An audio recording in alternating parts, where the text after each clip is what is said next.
नमस्कार।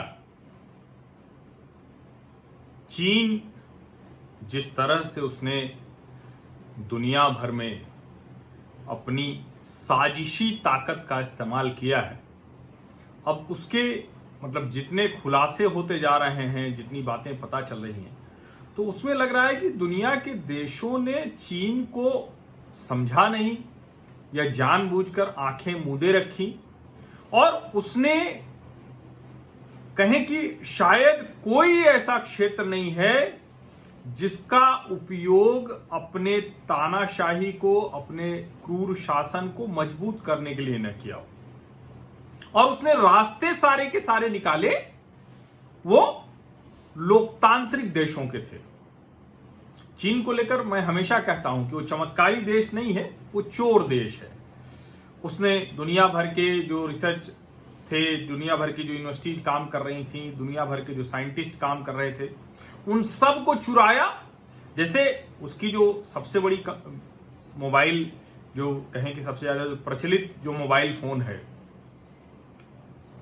MI, अब वो क्या है, या OnePlus क्या है, या जितने भी चाइनीज फोन हैं वो क्या कहे जाते हैं, किसी कहा जाता है कि ये चाइना का एप्पल है। यानी उनकी सारी की सारी तकनीक वो चोरी की होती है। तो आखिर वो ऐसा कर कैसे पाते हैं? अब इसके लिए आपको समझना पड़ेगा। मैं बार बार ये कहता रहता हूं और इसको मैं बार बार जिक्र करता रहता हूं कि अभी जो यूसी न्यूज, यूसी ब्राउजर अब तो बंद हो गया, यूसी ब्राउजर प्रतिबंधित हो गया, लेकिन पहले क्यों नहीं प्रतिबंधित होना था? ये विकासशील देशों में वहां के पत्रकारों को प्रत्यक्ष अप्रत्यक्ष तरीके से खरीदने का एक कार्यक्रम था। उन देशों के लोकतंत्र को डिस्टर्ब करने की एक योजना थी। और कहा जा रहा है कि दुनिया भर में ऐसे हजारों पत्रकार, वो जाने अनजाने दोनों तरह से चीन के पेरोल पर हैं। जाने वो जो तय करके पैसे ले रहे हैं सीधे, और अनजाने वो जो चीन के जंग के टूर पर चले जाते हैं, चीन घूम कर आते हैं, चीन उनको अलग अलग तरीके से फंडिंग कर देता है, अलग तरीके से उनको पैसे दे देता है, और वो उसके एवज में अपने देश की सरकार के खिलाफ लिख रहे होते हैं। ये एक तरीका है। दूसरा तरीका ये कि अलग अलग विश्वविद्यालयों में जो प्रोफेसर हैं, जो रिसर्चर हैं, जिसको जब अमेरिकी राष्ट्रपति डोनाल्ड ट्रंप ने कहा कि अब हम चीनी रिसर्चर्स को अलाउ नहीं करेंगे, तो लोगों को लगा कि ये क्या बात कर रहे हैं, अमेरिका की ओपन सोसाइटी खत्म कर दे रहे हैं। लेकिन इस ओपन सोसाइटी का लाभ उठाकर चीन ने वहां की सारी रिसर्च अपने यहां भेज दी। और किस कदर वो खतरनाक मॉडल पे काम कर रहे हैं। 2012 के बाद शायद ही कोई ऐसा एक वर्ष गया हो जिसमें एक दो चाइनीज न पकड़े गए हों अमेरिका में। वो अलग अलग तरीके से PLA को, CCP को खुफिया जानकारियां दे रहे थे। अब जब खुफिया जानकारी कहते हैं तो कोई इंटेलिजेंस एजेंसी में ही होने की जरूरत नहीं है। इसको समझने के लिए इसी वर्ष 2020 में ही 28 जनवरी की रॉयटर की एक खबर मेरे सामने देखी। उसमें खबर छपी हुई है कि हार्वर्ड विश्वविद्यालय के डिपार्टमेंट चेयर और 2 चीनी नागरिकों को अमेरिका में बहुत गंभीर आरोपों में गिरफ्तार किया गया है। तो पहले तो लगता है कि वो सिर्फ चीन के साथ अपना एसोसिएशन छिपाते हैं, लेकिन जब उस खबर में आगे जाते हैं और खास करके जो वहां मैसाचुसेट्स डिस्ट्रिक्ट के अटॉर्नी हैं, उनकी बात सुनते हैं, एंड्रू लेलिंग, वो जो कहा उन्होंने, उसको ध्यान से सुनिए तो सारी बात साफ हो जाती है। एंड्रू लेलिंग कह रहे हैं, this is a very carefully directed effort by the Chinese government to fill what it views as its own strategic gaps. यानी जो काम चीन नहीं कर पा रहा है, जहां रणनीतिक तौर पर जो शोध, जो कहें कि जो भी नया खोजने की बात है, आविष्कार की, इन्वेंशन की, जो नहीं कर पा रहा है, और चीन की पूरी जो कहें कि जो हम देखते हैं उनकी बुलेट ट्रेन सबसे ज्यादा, ये वो सब जो देखते हैं वो सब कॉपी पेस्ट है, Ctrl+C Ctrl+V। और वो किस कदर है कि जो प्रोफेसर साहब हैं, चार्ल्स लीबर इनका नाम है, ये चेयर हैं हार्वर्ड यूनिवर्सिटी के department of chemistry and chemical biology. इन्होंने ये नहीं बताया कि चीन के साथ उनके सेमिनार्स में, उनके कार्यक्रम में ये पार्टिसिपेट करते हैं और एक चाइनीज कम्युनिस्ट पार्टी का 1000 टैलेंट्स प्लान था, जो यही था कि दुनिया भर में जो उसके रिसर्चर्स हैं उनके साथ कैसे कार्यक्रम चलाया जाए, और उसमें ये साहब शामिल हुए थे। लेकिन इसकी जानकारी इन्होंने नहीं दी। जिन दोनों चीनी नागरिकों की बात मैं कर रहा हूं, जो रिसर्चर्स जो पकड़े गए, उनको आप सुनेंगे तो और गंभीर मामला है। जैसे मैंने आपको जो हुआवे के जो सीईओ हैं उनके बारे में बताया था कि वो पीएलए के डेप्यूटी रेजिमेंटल चीफ रहे, इंजीनियरिंग कोर के डेप्यूटी डायरेक्टर रहे। ऐसे ही जो 2 चाइनीज पकड़े गए हैं अमेरिका में रिसर्चर्स, उसमें जो बोस्टन यूनिवर्सिटी के रोबोटिक्स सेंटर में रिसर्चर थी यंकिन ये। अब ये जो मोहतरमा है ये पीपुल्स लिबरेशन आर्मी में लेफ्टिनेंट हैं, अभी भी वो लेफ्टिनेंट है, और लेफ्टिनेंट है ये उन्होंने छिपाया। चीन को सारी की सारी जो रोबोटिक्स रिसर्च थी वो सब की सब ट्रांसफर कर देती थी और ये पकड़ी गई। यानी चीनी सेना में काम करते हुए इनको टास्क दिया गया कि आप जाइए अमेरिका की बोस्टन यूनिवर्सिटी में रिसर्च कीजिए, रोबोटिक्स में आपको जाना है, जो रोबोटिक्स में है वो आपको करना है। अब एक दूसरे जो पकड़े गए उनका आप सुनेंगे तो फिर आपको और समझ में आएगा। उनका नाम है जाओ सोंग झेंग। अब ये जाओ सोंग झेंग जो साहब हैं ये कैंसर रिसर्चर हैं। कहां? Beth Israel Deaconess Medical Center. और ये जब पकड़े गए बोस्टन के जो लोगन इंटरनेशनल एयरपोर्ट पे, तो इनके पास 21 सेंसिटिव बायोलॉजिकल सैंपल्स थे। यानी एक प्रोफेसर हार्वर्ड यूनिवर्सिटी, एक रोबोटिक्स में रिसर्चर, एक कैंसर की रिसर्चर, और ये सब क्या कर रहे थे? वहां की जानकारी चीन को भेज दे रहे थे। और जैसे ये सब जानते हैं, बाद में जो अभी अमेरिका ने किया, पहले क्यों नहीं किया, क्यों नहीं पकड़ पाए, समय समय पर जो चीनी न्यूज एजेंसीज हैं, Xinhua, People's Daily, CCTV, Global Times, इस सब के रिपोर्टर के तौर पर जो दुनिया भर में काम करते हैं, वो सारे के सारे चाइनीज स्पाई एजेंट होते हैं।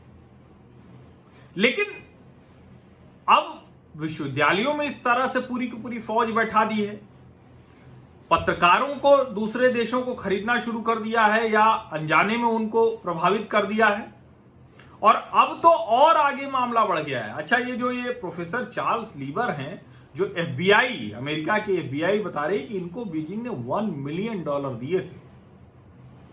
और ऐसा नहीं कि पहली बार है, इससे पहले यूनिवर्सिटी ऑफ कंसास के भी एक रिसर्चर का वही था कि उसने अपना जो एसोसिएशन था वो छिपा दिया था। और इंटरनेशनल फेडरेशन ऑफ जर्नलिस्ट, उसके मुताबिक 58 देशों के पत्रकार चाइनीज कम्युनिस्ट पार्टी के संपर्क में हैं। जैसे मैं भारत में ही जानता हूं कि यहां किसी अगर कम्युनिस्ट पत्रकार को चाइना जाने का अवसर मिलता है, उसके साथ थोड़ा सा भी उसको सहयोग मिलता है तो वो अति प्रसन्न रहता है, वो 7वें आसमान पर होता है। तो ऐसे जहां भी, और इसमें लिखा हुआ है कि 29 देशों के पत्रकार चीन के दौरे पर गए नियमित तौर पर। लेकिन यहां तक तो बात आपको फिर भी लग रही है कि क्या है। हम लोग कई बार सोचते हैं कि हमारे यहाँ डोकलाम हुआ तब इतना हल्ला हंगामा हुआ, कैसे हुआ।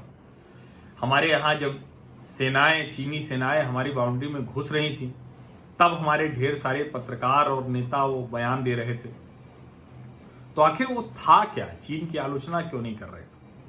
अब यहां तो अभी तक कोई प्रमाण सामने नहीं आया है, कोई सीधे तौर पर वो कहे कि एक पक्की सी बात नहीं मिल रही है। हालांकि बहुत सी चीजें हैं जोड़ने के लिए, लेकिन ऑस्ट्रेलियाई सांसद शाओ क्वेट मोसलमीन, इनके ऑफिस और घर पर ऑस्ट्रेलियन फेडरल पुलिस ने रेड मारी है। क्यों रेड मारी है? इनके ऊपर आरोप है कि ये चीन के साथ मिलकर, एक तरह से कहें कि जासूसी का आरोप है, उसको लाभ पहुंचाने का आरोप है, चीन के लिए ऑस्ट्रेलियाई बाजार में लॉबिंग करने का आरोप है। और ये साहब ऑस्ट्रेलिया और चीन के बीच जो इकोनॉमिक कमेटी थी उसके भी प्रमुख रहे हैं। और इनका जो एक सहायक है, जो वैसे तो सनग्लासेस का धंधा करता है वहां, लेकिन इनका वो पार्ट टाइम असिस्टेंट है। वो जो पार्ट टाइम असिस्टेंट इनका है चीनी नागरिक है, जॉन झैंग। और वो जॉन झैंग उसी के जरिए कहा जा रहा है कि ये सारी गड़बड़ हो रही है। अब चीन का क्या है कि वो बौखलाया हुआ है, और खास करके जब ये शाओक्वेट मुसलमान के यहां छापे पड़े और जब ऑस्ट्रेलियाई प्रधानमंत्री ने कहा कि हम छोड़ेंगे नहीं इन जासूसों को, और लेबर पार्टी ने, विपक्षी लेबर पार्टी ने इनको निलंबित कर दिया है, तो क्या हुआ? चीन ने आरोप लगाना शुरू कर दिया, ऑस्ट्रेलियाई नागरिकों को गिरफ्तारी की बात कह दी, कहा कि डिप्लोमेटिक पासपोर्ट पर ये लोग जासूसी कर रहे थे, और हमने उनसे क्या क्या पकड़ा है, नक्शा पकड़ा है, डॉलर पकड़ा है, ये वो दुनिया भर की चीजें साबित करने की कोशिश की। और ये जो जाओ झेंग साहब हैं, जॉन झेंग साहब हैं, इनके बारे में एक जो जानकारी बड़ी पक्की सी है कि ये झेंग साहब 2013 में ये बीजिंग गए थे। किस लिए गए थे? चाइनीज कम्युनिस्ट पार्टी ने एक प्रोपेगेंडा ट्रेनिंग कोर्स ऑर्गेनाइज किया था और उसमें शामिल होने ये गए थे। अब चीन ने बहुत से आरोप लगाए हैं, यानी इस कदर आरोप लगाना शुरू किया है कि जो अपने भी लोग हैं उनके, चीन के लोग, उनको भी वो उसमें शामिल कर रहे हैं। और एक उन्होंने किसी से पूछताछ की होगी तो उसको कहा कि वो हमने उनको भी गिरफ्तार किया था, वो भी ऑस्ट्रेलिया के लिए जासूसी कर रहे थे। जो विदेश मंत्रालय के प्रवक्ता हैं झाओ लिजियान, जो आजकल ऊट पटांग बोलते हुए पाए जाते हैं, उन्होंने फेंग चोंगी, ये चाइनीज स्टडीज के प्रोफेसर हैं यूनिवर्सिटी ऑफ टेक्नोलॉजी सिडनी में। अब ये 2017 में चीन में इनको पूछताछ की गई थी। वो ऐसा देश है कि वहां तो किसी बात के लिए पूछताछ हो सकती थी। इनके ऊपर आरोप लगा था कि ये जो है वहां जो शब्द लिखा हुआ है, informant to Australian security intelligence agency, यानी ऑस्ट्रेलिया की सुरक्षा एजेंसियों के लिए ये सूचना देने का काम कर रहे थे। हालांकि फेंग का जो बयान है वो उसमें उन्होंने कहा है कि हमसे पूछताछ हुई, जब कुछ नहीं पाया गया तो मुझे छोड़ दिया गया। और आप यकीन मानिए कि चीन में कुछ न भी पाए जाने पर अगर एकदम से क्लीन नहीं होगा मामला तो उसके बचने की कोई गुंजाइश होती नहीं है। लेकिन आप सोचिए, पत्रकार, सांसद, रिसर्चर, प्रोफेसर, जाने कौन कौन, वो सब चीन के लिए जासूस। एक समय में हम लोग सुनते थे कि रशिया ऐसे ही करता है, केजीबी के जो जासूस होते हैं ऐसे ही होते हैं। तो चीन कोई अलग से नहीं बना रहा है, सब पीएलए के निकले हुए लोग हैं, सब सीसीपी के मेंबर हैं, और वो सब जाके वो काम कर रहे हैं उस तरह से। तो मतलब पता नहीं दुनिया ने क्यों नहीं समझा, लोकतांत्रिक देशों ने क्यों नहीं समझा। और देखिए अब हांगकांग में क्या तबाही मचा रहा है। डर लगता है कि हांगकांग में कहीं थियानमेन चौक ना हो जाए, क्योंकि लोग वहां सड़कों पर उतरे हुए हैं नेशनल सिक्योरिटी लॉ जो चीन ने लगाया है उसके खिलाफ।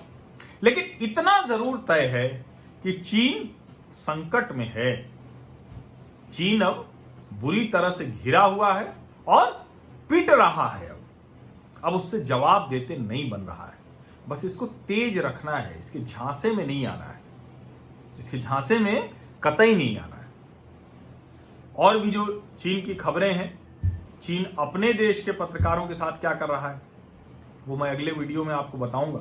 और जो ये कहा जाता है कि चीन में क्या प्रतिरोध के स्वर हैं कि नहीं, तो मैंने वहां के छात्रों का, वहां के अलग अलग लोगों का बताया था, पत्रकार कैसे वहां आवाज उठा रहे हैं। हालांकि उनकी आवाज दबाने के लिए उनको जेल में डाल दिया जा रहा है, कई लोगों की जान चली गई है, तो वो सब हो रहा है, लेकिन इसके बावजूद आवाज वो लोग उठा रहे हैं। ये मैं विस्तार से अगले वीडियो में बताऊंगा आपको। तब तक आप लोग जो मेरे दूसरे वीडियो हैं उसको देखिए, दूसरे लोगों को भेज दीजिए आपको जो लगता है कि ये जानकारी आगे बढ़नी चाहिए। और ये कोई कॉपीराइट नहीं है, क्योंकि मैं भी कोई खुद रिपोर्ट करके नहीं आ रहा हूं बीजिंग से।